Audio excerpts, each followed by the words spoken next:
दोस्तों, Indian renewable energy development agency limited यानी इरेडा की बात करें, स्टॉक के अंदर आज लग गया है 5% का अपर सर्किट। अब आप देख ही सकते हो, स्टॉक निचले लेवल से फिर से दौड़ने को तैयार हो चुका है। यहाँ पे काफ़ी अच्छी तेज़ी दिख रही है। यहाँ पे एक बड़ी गुड न्यूज़ निकल के आ रही है, जिसका सीधा असर इरेडा पे होता हुआ दिखाई देगा। क्या है वो गुड न्यूज़ और किस कंपनी को और बेनिफिट होने वाला है, उस न्यूज़ के दम पे हम समझेंगे। साथ में कल बाजार खुलने वाला है, इसके पीछे वजह क्या उसको भी जानेंगे इस वीडियो के माध्यम से। आज बाजार ने तूफानी तेजी बताई है, इस तेजी के पीछे वजह क्या है उसको भी समझने की कोशिश करते हैं। क्या इस बड़ी तेजी के बाद बाजार में फिर प्रॉफिट बुकिंग की संभावना बनेगी?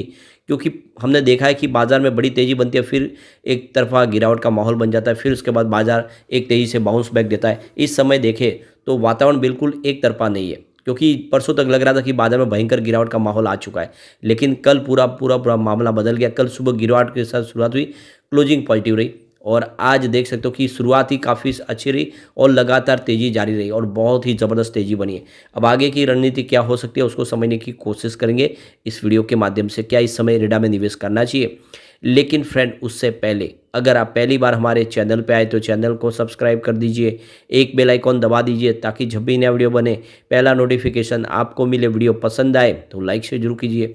चलो फ्रेंड्स, वीडियो स्टार्ट करते हैं। मैं हूँ आपका दोस्त SB दवे और हमारे अपने चैनल ऑनलाइन कमाई में आपका बहुत बहुत स्वागत है। तो सबसे पहले बाजार की बात करें तो आज बाजार ने रिकॉर्ड तोड़ तेजी बताई है। 73,745 का स्तर आज बाजार ने दिखाया, जहाँ पे 1,245 पॉइंट की बम्पर तेजी यानी 1250 पॉइंट की तेजी देखी। आज हमने 1.72% दौड़ा BSE सेंसेक्स, काफ़ी ज़बरदस्त तेजी काफ़ी दिनों के बाद। और BSE फाइनेंशियल सर्विस में भी ज़बरदस्त तेजी 10,368 के स्तर पे 190 पॉइंट की तेजी देखी हमने। 1.87% दौड़ा BSE फाइनेंशियल सर्विस। और कल शनिवार है, बाजार बंद रहता है, लेकिन कल स्पेशल ट्रेडिंग सेशन के लिए लाइव ट्रेडिंग सेशन होगी। कल बाजार खुला रखा जा रहा है बार।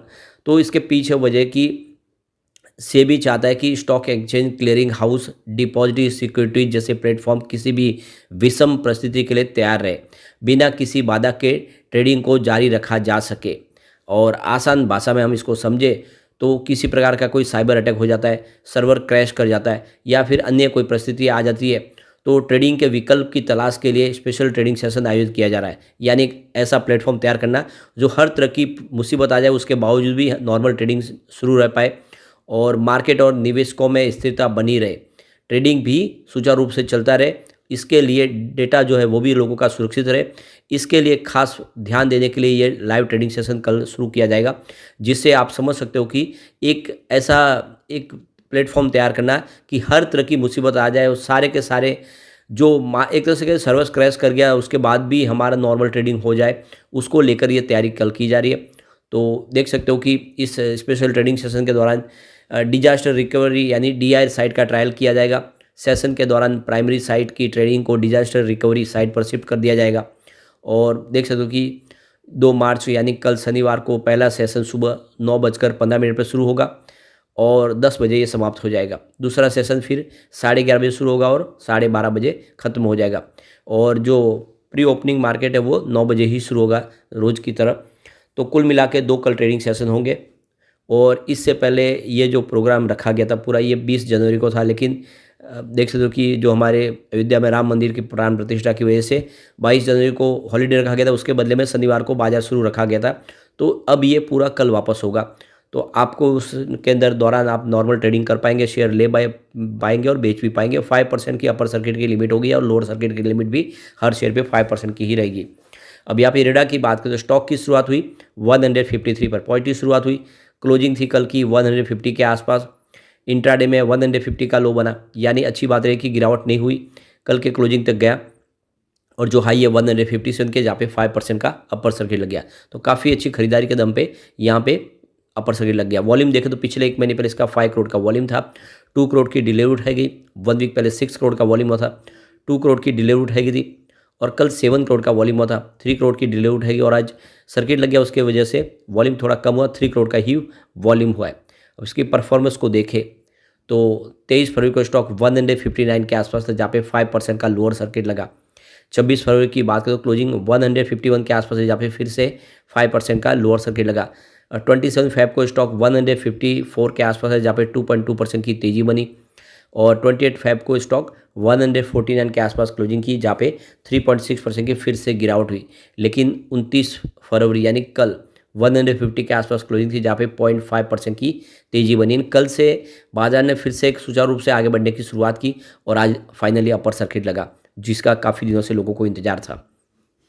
तो यहाँ पे जो अच्छी खबर ये इसके लिए है कि जो Indian renewable energy development agency के जो एमडी है प्रदीप कुमार दास, उन्होंने संकेत दिया है कि कंपनी रूफटॉप सोलर, पीएम कुसुम इलेक्ट्रिक और B2C सेगमेंट से जुड़े रिटेल प्रोजेक्ट को पूरा करने के लिए एक सब्सिडीज कंपनी स्थापित करने की योजना बना रही है। उन्होंने कहा है कि इरेडा भारत सरकार की मंजूरी के बाद रिटेल सेगमेंट की जरूरतों को पूरा करने के लिए 100% हिस्सेदारी वाली सब्सिडीज कंपनी स्थापित कर सकती है। CMD प्रदीप कुमार दास ने अपना उत्साह व्यक्त करते हुए कहा है कि यह रणनीतिक साझेदारी भारत में रिन्यूएबल एनर्जी के विकास में तेजी लाने की दिशा में एक महत्वपूर्ण कदम होगा।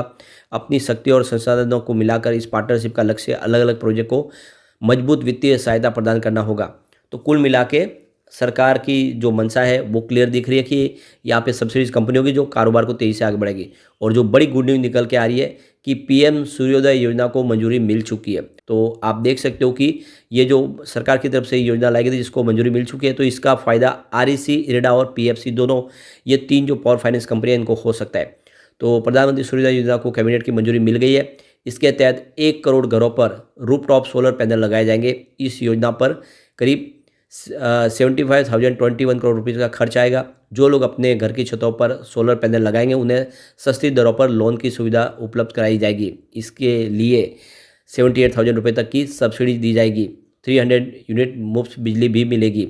माना जा रहा है कि REC, इरेडा और PFC के लिए एक तरह से काफ़ी अच्छी गुड न्यूज़ है, क्योंकि ये पावर सेक्टर को फाइनेंस प्रोवाइड करने वाली कंपनी है। तो ये ग्रीन एनर्जी से संबंधित कंपनियों को इनके लिए एक अपॉर्चुनिटी है।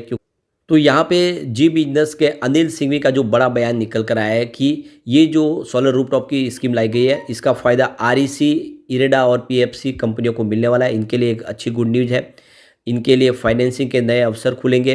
कैबिनेट ब्रीफिंग में सरकार ने कहा है कि पैनल लगाने के लिए जो लोन मिलेगा उसकी ब्याज दरों में जो रेपो रेट से 0.50% ज़्यादा होगी। ये पावर फाइनेंस कंपनी के लिए एक निगेटिव न्यूज़ जरूर है, क्योंकि ये कंपनियां जो फंड जुड़े थे उसके लिए ब्याज की दर रेपो रेट के मुकाबले 2% ज़्यादा होती है। तो थोड़ा सा जरूर ये डिसअपॉइंट करने वाला है, लेकिन ओवरऑल देखें तो इन कंपनियों के लिए फायदेमंद सौदा होगा। इरेडा जो स्पेशली 100% ग्रीन एनर्जी को लिए ही फाइनेंस प्रोवाइड करने का काम करते हैं, उसको बेनिफिट मिल सकता है। अब इरेडा की बात करें, इसका बिजनेस तो लगातार बढ़ रहा है, काफ़ी शानदार बिजनेस है। अब आप देखिए इसका रेवेन्यू जो लगातार बढ़ रहा है, दिसंबर 2022 में जहाँ पे 869 करोड़ के आसपास था, वो दिसंबर 2023 में बढ़ के 1253 करोड़ तक पहुँच गया है। सितंबर में ये 1177 करोड़ के आसपास था। तो चाहे आप क्वार्टर ऑन क्वार्टर बेसिस पे देख ले या ईयर ऑन बेसिस पे देख ले, तो आपको बिल्कुल रेवेन्यू बढ़ता हुआ दिखाई देगा। हर क्वार्टर में रेवेन्यू बढ़ रहा है, वैसे ही प्रॉफिट भी बढ़ रहा है। दिसंबर 2022 में जहाँ पे 201 करोड़ के आसपास था, वो दिसंबर 2023 में बढ़ के 336 करोड़ तक पहुँच गया, और सितंबर में ये 285 करोड़ के आसपास था। तो बिल्कुल यहाँ पे प्रॉफिट भी बढ़ा है, चाहे आप क्वार्टर ऑन क्वार्टर बेसिस पे देख ले या ईयर ऑन बेसिस पे देख ले। तो इसके अलावा इसका नेटवर्थ भी बढ़ा है। 2018 में जहाँ पे 2413 करोड़ के आसपास था, वो 2021 में 2996 करोड़ तक पहुँच गया। अब यहाँ पे फिलहाल कम्युनिटी सेंटिमेंट स्टॉक के साथ बिल्कुल बना हुआ है। 62% बाय की कॉल है, 38% सेल की कॉल है। यानी लोगों का काफ़ी बड़ा रुझान स्टॉक के साथ पॉजिटिव बना हुआ है। 100 में 66% लोग इसको लेना पसंद कर रहे हैं। अब एक बार हम इसके पिवट लेवल को चेक कर लेते हैं। तो यहाँ से अगर गिरावट का माहौल बनता है तो 151 का पहला सपोर्ट है। ये सपोर्ट टूटा तो स्टॉक सीधा 144 तक जाता हुआ दिखाई दे सकता है। ये सेकंड सपोर्ट है, और ये सपोर्ट भी टूट गया तो फिर 128 तक जाने की संभावना बन जाएगी। यानी काफ़ी स्टॉक नीचे आ सकता है, लेकिन इतनी अभी फिलहाल उम्मीद कम दिखाई दे रही है, क्योंकि जिस तरह से सरकार की एक के बाद एक जो स्कीमें लॉन्च हो रही है, सरकार जो योजनाएं बना रही है, उसका फ़ायदा होगा और स्टॉक कमाल करेगा। यहाँ पे पॉजिटिव माहौल बना तो 174 का फर्स्ट रेजिस्टेंस है। इसको पार करते स्टॉक 189 तक जाता हुआ दिखाई देगा, और एक बार 190 के आसपास पहुंच गया तो फिर 197 तीसरा रेजिस्टेंस है, यानी 200 को फिर से टच करता हुआ दिखाई देगा, और फिर तेजी के साथ आगे बढ़ सकता है। तो लॉन्ग टर्म इन्वेस्टर के लिए बहुत अच्छा मौका है। खरीदारी आपको इरेडा में करनी चाहिए। आने वाले समय इरेडा आपको मालामाल कर देगा। लेकिन फ्रेंड, कोई भी इन्वेस्टमेंट करने से पहले अपने फाइनेंशियल एडवाइजर से बड़ा ले ले या अपना खुद का रिसर्च करें, क्योंकि मैंने वीडियो आपके एजुकेशनल पर्पज़ के लिए ही बनाया। वीडियो पसंद आए तो लाइक से जरूर कीजिए और चैनल को सब्सक्राइब कर दीजिए। Thank you friends.